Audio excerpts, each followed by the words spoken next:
Halo Pak.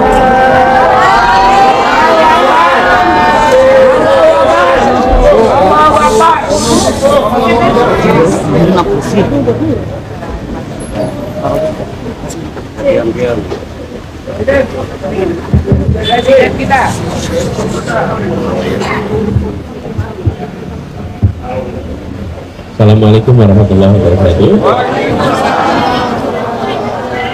Selamat siang, salam sejahtera untuk semuanya. Alhamdulillah, pada pagi menuju siang hari ini kita bersama-sama di markas Timnas Amin berkumpul bersama dengan tim hukum nasional yang dipimpin oleh Bapak Ari Yusuf Amir, yang beliau nanti akan membawa semua dokumen-dokumen terkait dengan proses hukum yang akan berlangsung. Jadi pagi hari ini kita tadi berjumpa sebentar, lalu mereka bersiap akan segera menuju ke MK. Jadi pagi hari ini sudah fase berikutnya seperti kami sampaikan tadi malam, bahwa kita menginginkan agar praktek demokrasi kita menjadi lebih baik.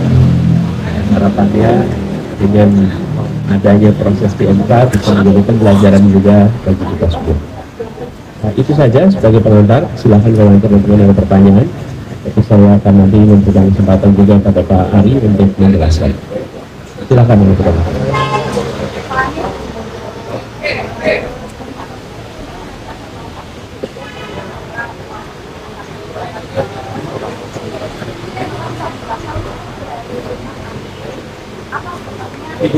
Yang dibutuhkan dari waktu gugatan MK, apakah ulang atau hasilnya atau hasilnya?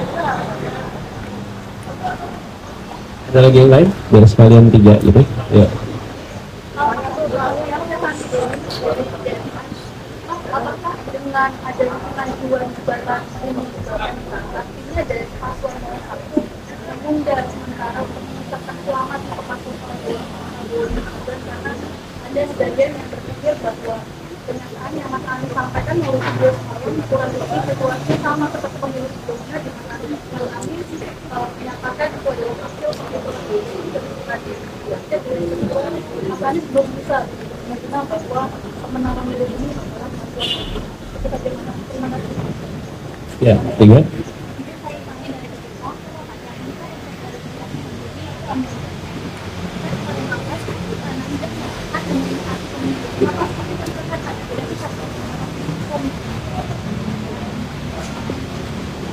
Terkait pertanyaan pertama, biar nanti Pak Ari ya, dari yang menjelaskan.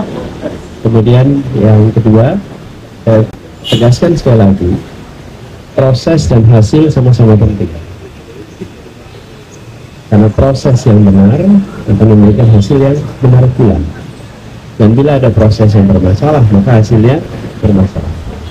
Jadi kita ingin menegaskan kepada semua bahwa apa yang kita alami, kita saksikan, dan disaksikan oleh begitu banyak media pun menyaksikan, publik pun menyaksikan, dari mulai aspek kebijakan juga kan nih, aturan sampai eksekusi ada banyak di situ problem. Nah, kita ingin agar itu semua dikoreksi supaya kejadian seperti ini tidak berulang lagi.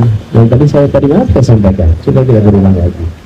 Jadi ini bukan semata-mata soal protokol saja, protokol tentang ucapan, tidak ucapan, bukan di situ, tapi ini pada substansinya, bagaimana proses itu bisa diperbaiki, dan harapannya mutu nanti kita juga akan lebih baik lagi. Kemudian yang ketiga, terkait dengan sikap, kita semua memahami bahwa sedang menjalani proses konstitusional. Partai politik memiliki hak konstitusional, dan partai politik juga memiliki sikap yang harus dihormati. Jadi kami menghormati, menghargai, dan insya Allah kita terus sejalan di dalam mengusung gagasan perubahan untuk demokrasi yang lebih baik. Jadi di aspek itu kita bersama-sama dan kita saling menghormati. Kita juga menghormati langkah yang diambil oleh semua partai-partai lain, dan harapannya nanti kita akan melihat demokrasi kita bisa lebih baik, ya.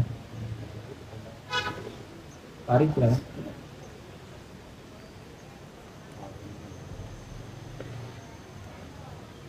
Baik, terima kasih. Assalamualaikum warahmatullahi wabarakatuh. Kawan-kawan media sekalian, alhamdulillah hari ini insya Allah kami resmi mendaftarkan permohonan perselisihan pemilu ini ke Mahkamah Konstitusi. Pagi tadi jam 1 secara online kami sudah masukkan pendaftarannya, dan saat ini tim kami sudah di MK lagi proses administrasi untuk kelengkapan berkasnya. Nanti saya akan hadir ke sana dengan beberapa kawan-kawan untuk secara resmi menandatangani permohonan tersebut. Ini kerja yang sudah cukup lama, 1 bulan lamanya kami sudah menyiapkan permohonan gugatan ke MK ini. Kita sudah mengumpulkan banyak pakar dan banyak ahli sehingga kajiannya sangat matang insya Allah.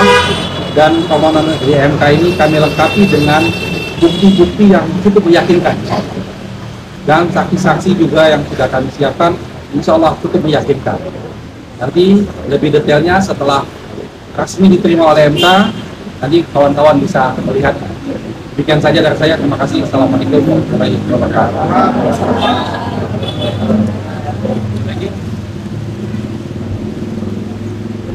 Cukup ya? Terima kasih Pak. Terakhir nih, terakhir.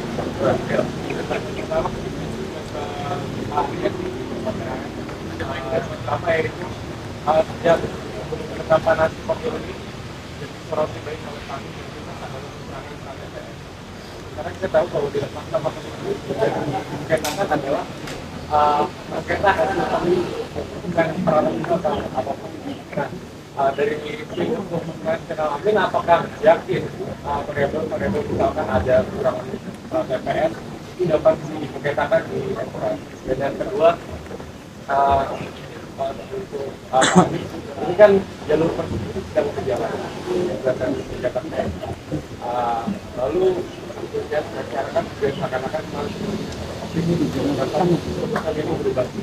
Jadi mungkin ini akan banyak masyarakat dari pendukung dan relawan baik dari Pak dan teman-teman akan coba melakukan demokrasi.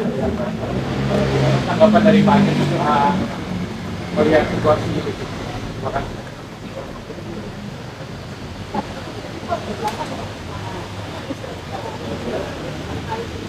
Ajakan Pak Prabowo hanya untuk kembali dengan mudahnya katanya maka itu bisa diartikan untuk bersatu atau seperti apa?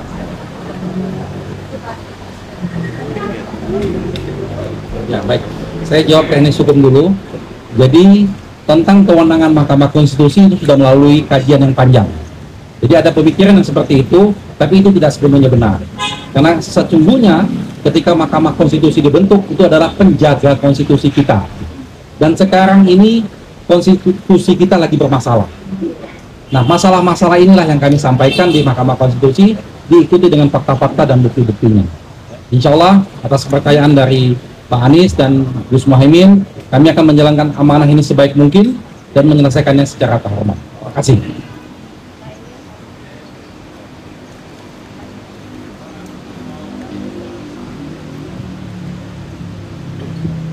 Kebebasan berpendapat, kebebasan untuk mengungkapkan pikiran berorganisasi itu dijamin konstitusi. Jadi ketika ada warga negara yang memilih untuk mengungkapkan ekspresinya dalam bentuk tulisan, dalam bentuk podcast, dalam bentuk rekaman, termasuk juga dalam bentuk poster, dalam bentuk spanduk, dalam bentuk jumlah massa, itu adalah hak warga negara. Dan hak warga negara ini harus dihormati, karena itu bisa diungkapkan untuk isu apapun juga. Karena itu apabila kita menghormati konstitusi, menghormati prinsip bernegara kita, maka itu juga harus dihormati. Jadi pandangan saya terhadap ungkapan-ungkapan saat ini yang dilakukan di luar MK adalah hak konstitusional yang harus dihormati dan tidak boleh dihalangi. Ya. Kemudian terkait undangan kita begini, pada prinsipnya kita menginginkan agar proses ini berjalan tuntas. Dari situ baru kemudian nanti kita lihat. Tapi yang pasti kami tegaskan bahwa agenda perubahan itu terus ingin kita bawa, karena kita ingin Indonesia yang adil, Indonesia yang memberikan kesetaraan kesempatan, dan Indonesia yang pemerintahannya memberikan ruang berdemokrasi yang benar, yang baik. Jadi agenda itu yang akan kita bawa terus.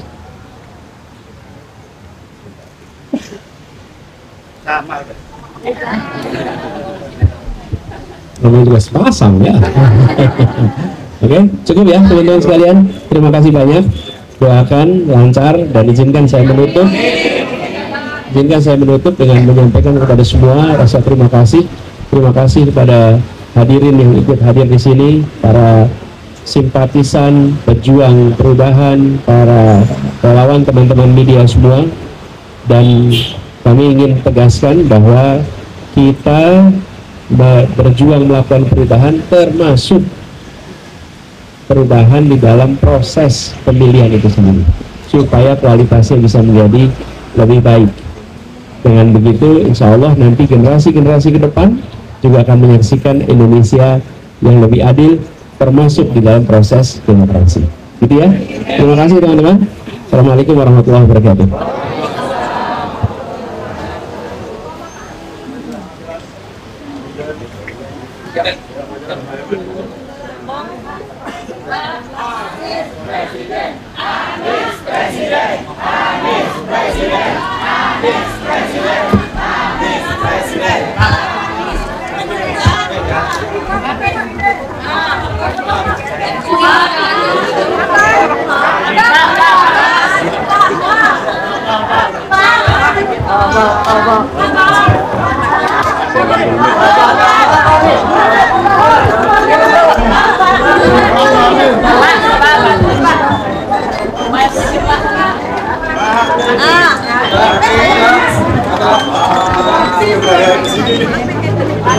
Ah.